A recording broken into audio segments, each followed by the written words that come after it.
Entonces, ¿de qué vamos a hablar hoy día? Vamos a hablar un poquitito de lo que se refiere a nuestra propia salud y cómo se relaciona eso con el quehacer diario de uno, ¿ya? Eh, si ustedes han puesto atención a las noticias que dan sobre el COVID, al menos al comienzo de la pandemia, se hablaba mucho de que las personas que fallecían por COVID era porque tenían enfermedades asociadas. Y enfermedades asociadas como la hipertensión, la obesidad, ¿no es cierto?, la diabetes y otras. Por lo tanto, hoy día vamos a ver un poquitito esto que tiene que ver con autocuidado también y parte del contenido, obviamente, y que nosotros a veces no tomamos mucho en consideración porque vivimos el día a día y no nos preocupamos de cosas que son importantes para nosotros. Y vamos a ver hoy día cuál es el rol o la importancia que tiene la actividad física, ¿ya? El estado nutricional, hablando de los brócolis de Amanda, y la hipertensión en la población. Pero vamos a hablar de la población, miren, aquí población solamente chilena, o sea, nos vamos a referir a nosotros como sujetos que vivimos en este país, ¿ya? Y vamos también a ver alguna forma de que tenemos que, independiente de la edad que tengamos, valorar y cuidar la salud en general, no solamente la salud mental o la salud social, sino que también la salud física, que uno a veces hace algunas actitudes o tiene hábitos que son riesgosos para nuestra salud en el presente o en el futuro cercano, ¿ya? Nuestro país tiene severos problemas de salud, chiquillos, en el sentido de que a medida que vamos cumpliendo años, se van apareciendo algunas enfermedades como las que tiene este señor gordito ahí, ¿no es cierto? Tenemos que hay obesidad, hipertensión arterial, diabetes, entre otras. Si ustedes preguntan en su familia, incluso si hacen un pequeño como test o catastro, se van a dar cuenta que muchas de las personas que están cercanos a nosotros o tienen obesidad o son hipertensos o son diabéticos, especialmente si son adultos y adultos mayores. E incluso muchos jóvenes también se encuentran eh, con la misma problema. Y ahora que hemos estado confinados tanto tiempo, obviamente esas anomalías han ido en aumento en la población, lo que aumenta también el riesgo de que si nos da COVID tengamos menos posibilidad de sobrevivir. Entonces todo esto tiene que ver con lo que nos pasa o nos pueda pasar en el futuro.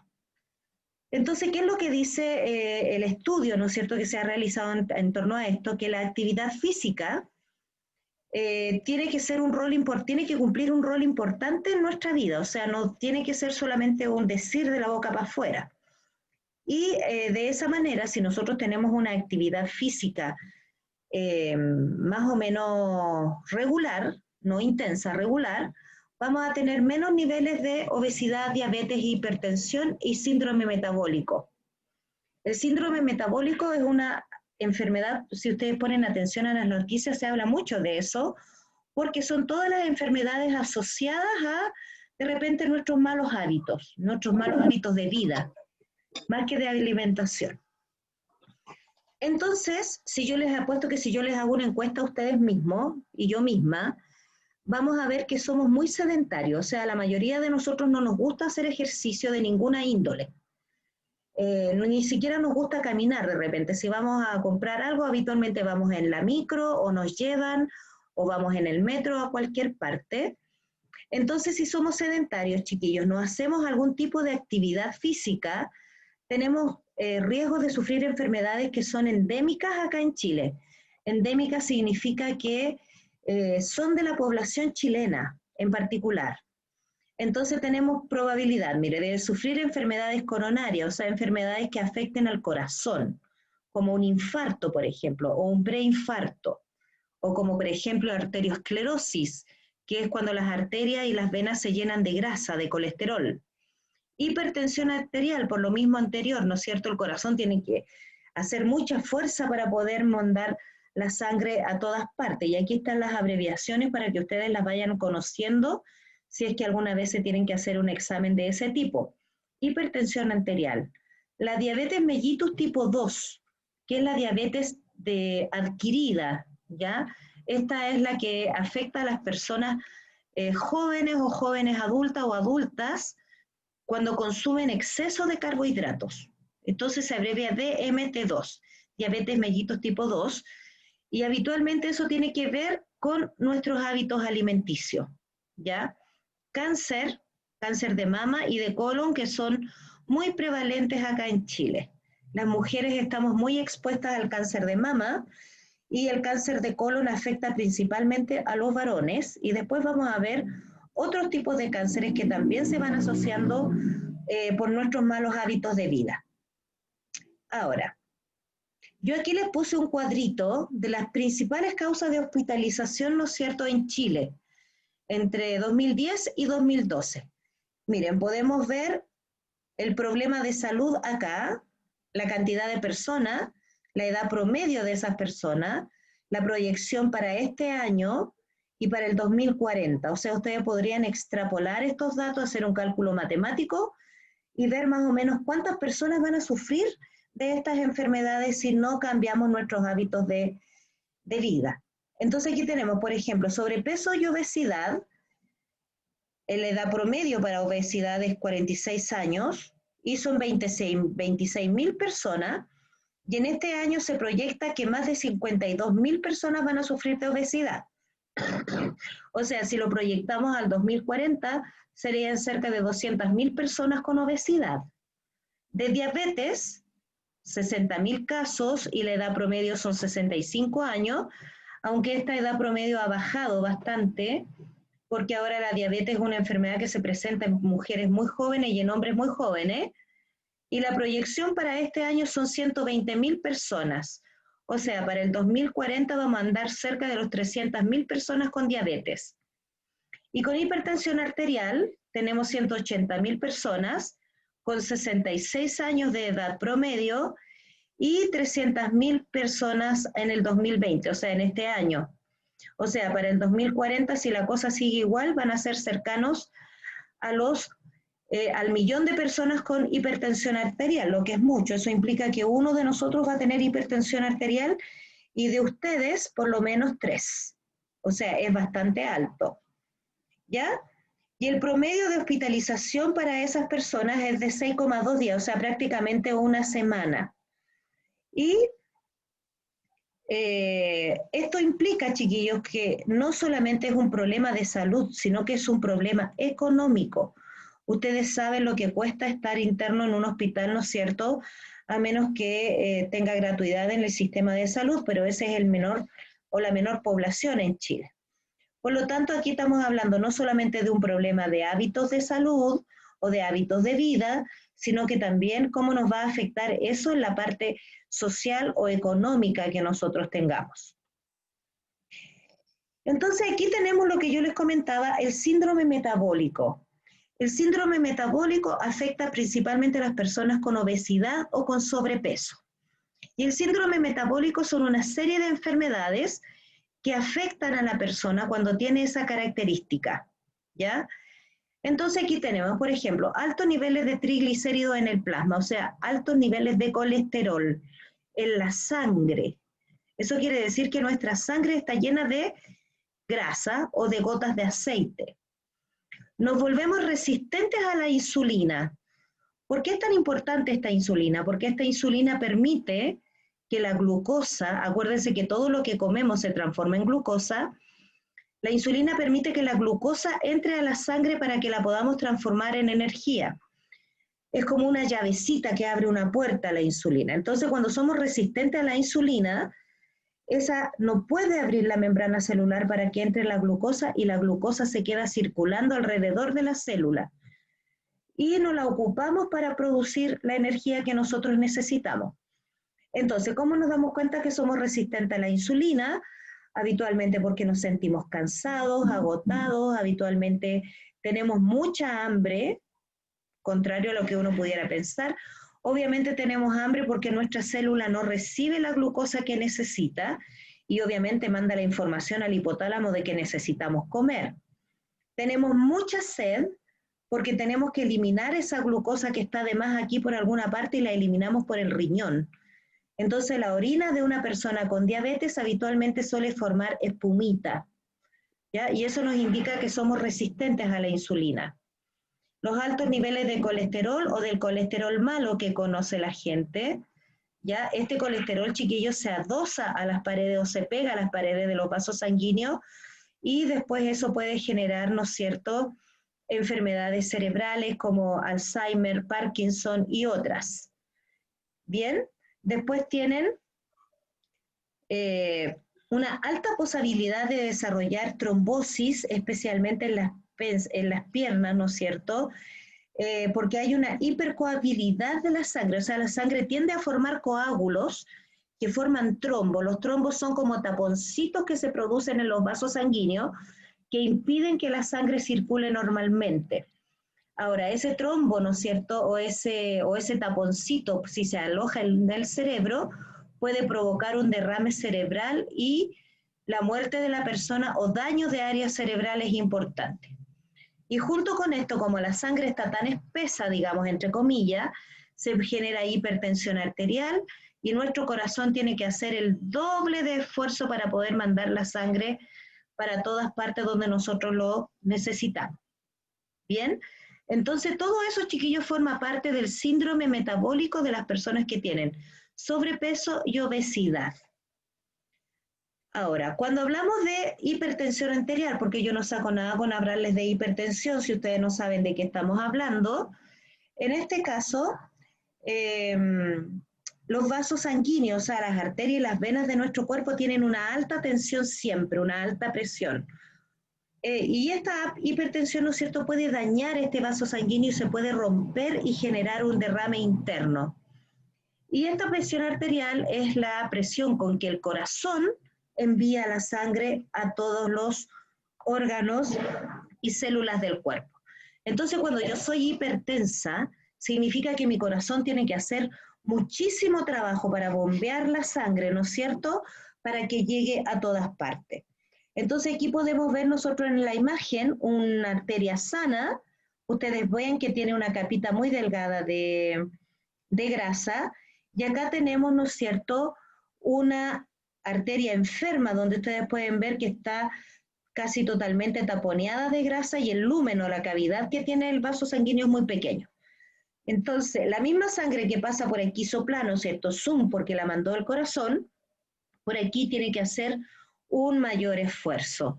Y como tiene que hacer un mayor esfuerzo, el corazón tiene que apretarse mucho más para poder enviar esa sangre a todas partes. Es como, puede causar también como hinchazón en las manos y en los pies, ¿cierto? Sí, sí, habitualmente las personas hipertensas tienen inflamación de las piernas y de los brazos porque la sangre no alcanza a volver con la misma velocidad al corazón para devolverla. E incluso, ¿no es cierto?, hay algunas personas que junto con eso, ¿no es cierto?, se acumula el líquido en los tobillos y se le inflaman los pies, ni siquiera pueden ponerse zapatos en algunos casos, ¿ya? Después tenemos esta señora que nos acompaña todos los días y a muchas personas les pasa que tienen diabetes. Y la diabetes significa, chiquillos, que el azúcar o la glucosa se acumula en la sangre y alcanza niveles muy altos. ¿Por qué? Porque el cuerpo no usa o no produce suficiente insulina para mandar esa glucosa al interior de las células para convertirla en energía. Entonces, en este caso, la insulina puede ser o muy poca o la insulina que se produce es defectuosa y la glucosa se mantiene rodeando a las células, generando hiperglicemia. Y la hiperglicemia puede derivar, por ejemplo, en ceguera, heridas que no curan, puede derivar en cánceres, porque el azúcar es un muy buen alimento para las células cancerosas. ¿Por qué? Porque obviamente la célula cancerosa toma este azúcar, la transforma en energía y se reproduce, reproduce, reproduce. Y como tenemos harta azuquita, ella lo hace rápidamente. Y acá tenemos, ¿no es cierto?, siempre la elección entre qué comemos y no comemos. En este caso, obviamente, el pastelito se ve mucho más rico, tiene frambuesa, mayor, tiene mermelada. Ante esto, habitualmente tenemos que elegir lo que menos azúcar nos aporte. Y en este caso, ¿qué nos aporta menos azúcar? La manzana. Pero la manzana es mucho más rica, pues, tía. Sí, pero habitualmente es por hábitos. Habitualmente es por hábitos de alimentación. Habitualmente estamos muy acostumbrados a comer cosas que tienen mucha azúcar y cosas que tienen mucha grasa porque son más sabrosas, son más ricas. Y uno se vuelve un poco adicto a esas cosas porque nuestro cerebro funciona en relación a estímulos que son satisfactorios. Entonces, cuando tú comes algo rico, y si ese algo rico tiene aceite, azúcar y grasa, habitualmente tú lo vas a preferir en un momento de hambre ante una fruta, por ejemplo, ¿ya? Porque es un hábito que se te forma. ¿Mm? Eso es lo que sucede con la Coca-Cola, ¿cierto? Porque la Coca-Cola es como eso, que como que la tomas y es adictiva y que como que te hace esa sensación de querer tomarla todo el rato. Sí, la Coca-Cola es adictiva porque tiene altos niveles de azúcar, y tiene muchos conservantes que estimulan. ¿Se acuerdan cuando hablábamos de los transgénicos que se manipulaba el alimento para que tenga buen sabor y uno lo prefiera? Bueno, la Coca-Cola tiene ese efecto, ya tiene agregados que hacen que uno, cuando tiene sed, por ejemplo, en vez de pensar en un vaso de agua, piense en un vaso de Coca-Cola, ¿ya? Y eso es un problema que nos da la Coca-Cola. Si tú te tomas un vaso de Coca-Cola, es lo mismo que te tomes un vaso de agua con 10 cucharadas de azúcar. Ese nivel de cantidad de azúcar tiene. Y acá tenemos este síndrome metabólico del cual yo les hablaba, que es el que genera los mayores rasgos de enfermedades. Entonces, si tú tienes, por ejemplo, hipertensión, diabetes, resistencia a la insulina, ya tienes un síndrome metabólico. Y hay que empezar a pensar qué es lo que tenemos que hacer en este caso. Ahora, la otra característica es que las personas que tienen síndrome metabólico tienen un cuerpo con forma de manzana. O sea, en el caso de los varones aparece esa pancita redonda, ¿no es cierto? Y en el caso de las mujeres la grasa tiende a acumularse el abdomen, las caderas y los glúteos. Entonces la forma del cuerpo es de manzana. Y tienes niveles altos de colesterol, obviamente, hipertensión y diabetes. O sea, si tú tienes todas estas características, o si ustedes conocen a una persona que tenga estas tres características, le pueden decir a esa persona sin ser médico que tiene un síndrome metabólico y que hay que ponerle stop a lo que estamos haciendo o a lo que estamos comiendo. Ahora, el problema es que nuestra alimentación en Chile es muy rica en carbohidratos, ¿no es cierto?, en lípidos, nos gusta mucho el pan, nos gusta mucho el arroz, los fideos, la carne, etc. Entonces, miren, enfermedades cardiovasculares en el año 70, o sea, esto hace... Profe, una pregunta. Dime. Es que la tía Nelly está preguntando que quién es iPhone, que solamente tiene el nombre de iPhone. ¿Quién es el que tiene solamente el iPhone en el teléfono? No sé quién es. No, el Braulio aparece como Braulio. El Braulio sale como iPhone de Braulio. Sí, pero hay alguien más que dice solamente Braulio, iPhone. ¿Quién es?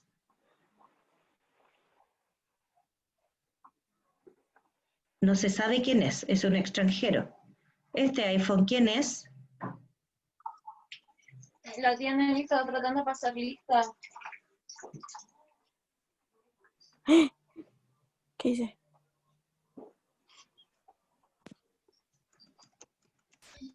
Si no saben quién es, profe, la tía Nelly lo va a dejar La tía ausente. Nelly lo va a dejar ausente si no dice quién es. Bueno, quedará ausente entonces, porque es porfiado, po. A menos que lo mande por interno y no quiera que todo el mundo se entere.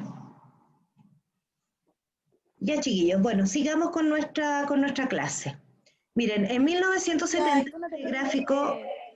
¿Perdón? Profe, ¿qué estaba diciendo? Que miren, en 1970 aquí tenemos el índice de enfermedades que afectaban a la población en Chile. Si se dan cuenta, el punto rojo nos indica las enfermedades cardiovasculares, el punto azul, los tumores malignos, el amarillo, los accidentes que sufrían las personas, el verde, las enfermedades respiratorias, el lila, las enfermedades digestivas, el celeste, las enfermedades infecciosas, este café, causas perinatales, o sea, causas de nacimiento, de embarazo, y otras no definidas, ¿cierto? Y miren el 2020 cómo ha variado eso. Han aumentado las enfermedades que no se pueden definir, ¿cierto? han aumentado las enfermedades cardiovasculares, la cantidad de tumores, miren lo que ha aumentado en el 2020, han disminuido los accidentes, obviamente porque la gente es más precavida en algunas cosas, han disminuido las enfermedades respiratorias, las enfermedades, ¿no es cierto?, digestivas también se mantienen casi iguales que en el 70. Las celestes han disminuido mucho porque las enfermedades parasitarias disminuyeron mucho cuando se cuando se puso el agua potable para toda la población, y la recolección de basuras también contribuyó a eso. Y las enfermedades perinatales, o sea, de nacimiento, también han disminuido porque hay mayor control de los embarazos en las mujeres y las probables enfermedades que puedan desarrollar el recién nacido. Pero miren las que han aumentado. Esta, ¿no es cierto?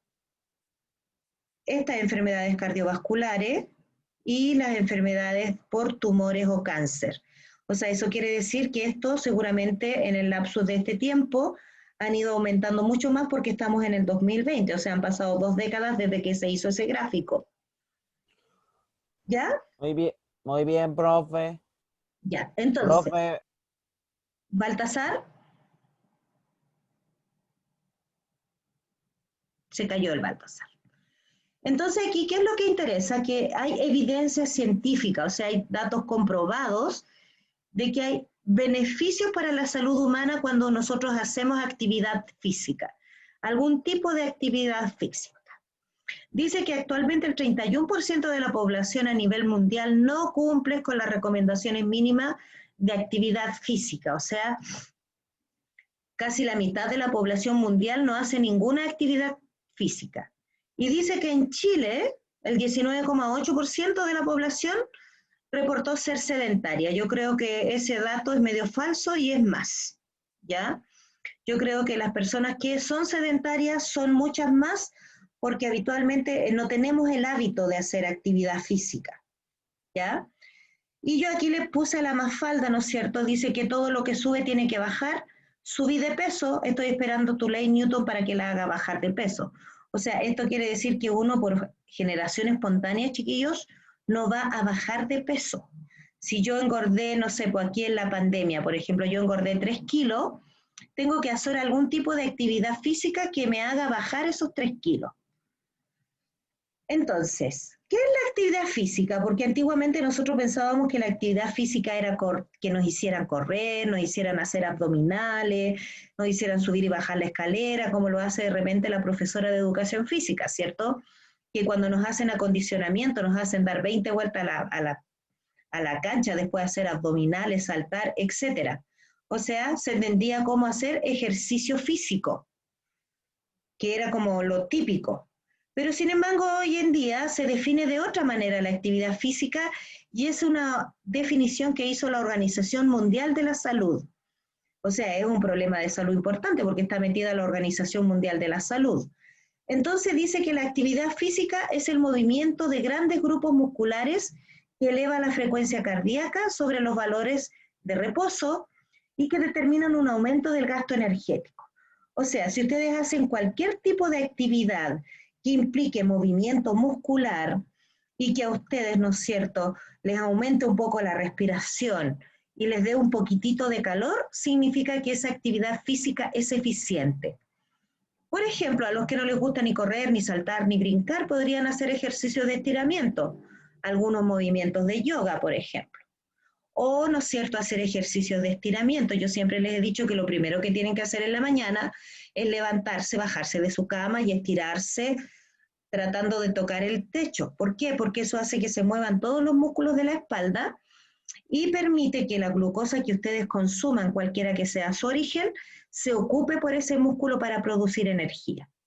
Ahora, si nosotros hacemos algún tipo de ejercicio, chiquillos, y no nos da un poco de calor, significa que la glucosa no está entrando a la célula. Porque cuando la glucosa entra a la célula, como resultado, produce calor y además de producir energía. Ahora, habitualmente si yo, por ejemplo, me levanto en la mañana y no tomo desayuno y vengo a comer algo como a las 12 del día, lo más probable es que todo lo que coma a las 12 del día se transforme en grasa. ¿Por qué? Porque durante ese lapso donde yo no hice nada más que, no sé, pues estar sentado frente al computador o sentado frente a la tele, no me generó ningún gasto energético. Ahora, en ese mismo sentido, ¿sabían ustedes que cuando vemos televisión sentados en cualquier lugar o acostados en la cama, nuestro metabolismo baja a cero? Eso quiere Ah, decir ¿ya que tiene algún problema con que estemos acostados? sí, porque cuando tu metabolismo baja a cero, significa que tu célula no está gastando glucosa y esa glucosa se está almacenando en forma de grasa, ¿ya?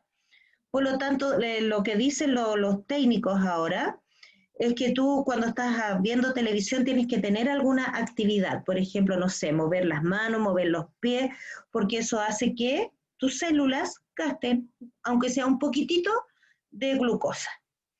Ahora, lo que dice la OMS es que el ejercicio produce una sensación de bienestar físico y mental. Sí, porque cuando tú haces algún tipo de ejercicio físico, tu cerebro produce una hormona que se llama endorfina y la endorfina es la que te da la sensación de bienestar. E incluso, ¿no es cierto?, hacer ejercicio cuando tú te sientes algo triste o deprimido, te ayuda a producir endorfina y eso te ayuda a sentirte un poco mejor, cuando obviamente esa depresión no es de tipo médico. ¿Ya? Y ahora, la práctica de actividad física se asocia a una reducción de desarrollar, obviamente, obesidad, diabetes mellitus tipo 2, hipertensión arterial y obviamente el síndrome metabólico. O sea, el que tú hagas, aunque sea una pequeña actividad física, la que sea, por ejemplo, salir a caminar una vuelta a la manzana, ya te hace gastar energía y ya te hace transformar la glucosa en energía. Bien, ahora si tú no tienes mucho espacio, por ejemplo, unos buenos ejercicios serían ejercicios de elongación o de estiramiento, no sé, tocarte la punta de los pies, estirarte, elongarte, y eso hace que tu célula ocupe o tus músculos ocupen glucosa. Y vas a estar previniendo una serie de enfermedades que van dentro del síndrome metabólico. Entonces, aquí veamos por qué tenemos que preocuparnos de eso, porque ustedes saben que las expectativas de vida en Chile han ido aumentando, y aquí tenemos de 1910 hasta el 2015, o sea, hace poquitos años atrás. En el 1910, miren cuál era el promedio de vida de las mujeres, era hasta los 29 años, o sea, vivíamos nada en ese tiempo, y los hombres vivían un poco más hasta los 33. ¿Ya? En el 2015, o sea, ya en el siglo XXI, el promedio de vida de las mujeres aumentó a 76 años y el de los hombres a 82 años. O sea, en este caso, el promedio de vida o la expectativa de vida ha ido aumentando a medida que la vida humana se va tecnologizando. A medida que se va desarrollando la tecnología y la medicina, nos ha dado mayor expectativa de vida, ¿ya? Acuérdense que en 1910 las mujeres tenían sus primeros hijos entre los 13 y los 14 años, ya eran mamás, porque obviamente tenían que ocuparse de su vida, que era mucho más corta, y obviamente no había el mismo desarrollo tecnológico ni científico que tenemos ahora. De hecho, ahora la expectativa de vida para hombres y mujeres va alrededor de los 100 años. Así que ustedes pueden imaginarse cuántos años van a vivir ustedes, porque esta expectativa de vida es para mí, por ejemplo. Yo voy a vivir por lo menos hasta los 76 años, ¿ya? Yo le aviso a la Nelly Dominique, no te preocupes. Entonces, si ustedes tienen, por ejemplo, entre 17 y 18 años, significa que van a vivir, según esta proyección, más de 100 años, ¿ya? Así que hay que ocuparse de eso. Entonces veamos, miren, decesos por tipos de cáncer en el país que van asociados al síndrome metabólico. En hombres tenemos, ¿no es cierto?, la cantidad de habitantes por 100.000, y mujeres acá tenemos también por cantidad de habitantes por 100.000. Estamos hablando de 2011. Miren los hombres, tenemos aquí cáncer de estómago, es uno de los más preponderantes en los varones, junto con el cáncer de próstata, obviamente. ¿ya? Y tenemos en tercer grado el cáncer de pulmón, tenemos el cáncer de hígado, tenemos el cáncer de colon y el cáncer de vesícula biliar. Estos son los cánceres más frecuentes en los varones. Bien. Ahora, habitualmente el cáncer de estómago es súper frecuente en aquellos hombres que suelen comer y acostarse a dormir o acostarse inmediatamente. ¿Por qué? Porque habitualmente el alimento se acumula en el estómago y el jugo gástrico no puede hacer su tarea de degradación y empieza a actuar sobre las paredes del estómago. Y eso produce, por ejemplo, gastritis o acidez estomacal. La gastritis es síntoma de úlcera y la úlcera puede derivar en un cáncer. Y en el caso Profe, dicen que el cáncer de estómago es como el más, se podría decir, fulminante al momento de tenerlo, ya que como que se esparce rápidamente, por así decirlo. Lo que pasa es que el cáncer de estómago no te duele hasta que está en fase 4 y en fase 4 está casi en fase terminal. Entonces, como no te da síntomas de dolor, ¿no es cierto? Y las personas tienden a automedicarse tomando antiácidos, uno puede enmascarar el cáncer de estómago y habitualmente cuando te lo diagnostican, habitualmente tú te queda muy poquito tiempo de vida, 3 meses, 4 meses. Cáncer de estómago habitualmente es sinónimo de muerte al tiro. Y acá en el caso de las mujeres, obviamente el caso preponderante es el cáncer de mama. El cáncer de vesícula biliar también es súper característico en las mujeres.